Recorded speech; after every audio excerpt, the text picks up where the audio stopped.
ఎడారిలో జలధారలు. రచన doctor K Job Sudarshan.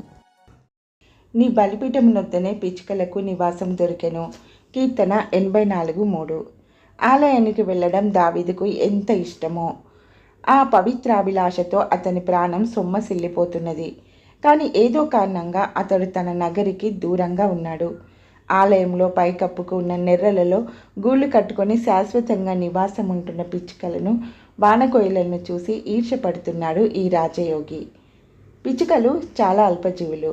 అయినా మహాబలిష్టమైన అత్యంత గంభీరమైన ప్రదేశంలో వాటికి చోటు దొరికింది. నీవెంత బలహీనుడవైనా నీకు దేవుని పంచలో చోటుంది. నీవేమీ తేనక్కర్లేదు. పిచ్చుకలు వట్టి చేతులతో ఎగురుకుంటూ వస్తాయి. బలిపీఠం వద్ద వాటికి భద్రమైన చోటు. నైవేద్యాలు అర్పించేటప్పుడు నేల మీద ఒలికిన ధాన్యం, పిండి పుష్కలంగా లభిస్తాయి. పిచ్చుకలను ఎవరు ఆహ్వానించలేదు. మనకైతే ప్రభువు నుండి ఆహ్వానం ఉంది. పిలవకపోయినా పిచ్చుకలు తమ అవసరం గుర్తించి వస్తున్నాయి. పిలిచినా నీవు రావెందుకు? నా తండ్రి ఇంట అనేక నివాసములు కలవు అంటున్నాడు ప్రభువు. ఇల్లు వదిలి తిరిగే వారుంటారు. కుండపోత వర్షంలో ఆకలితో అర్ధరాత్రి వేళ బస్టాండ్లో రోడ్డు పక్కన ఏదైనా లారీ అయినా వస్తుందని ఎదురు చూస్తారు.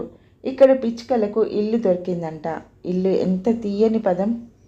బయట ఎంత వర్షమైనా, చలి అయినా వెచ్చగా పొడిగా దుప్పటి కప్పుకొని పడుకోవచ్చు.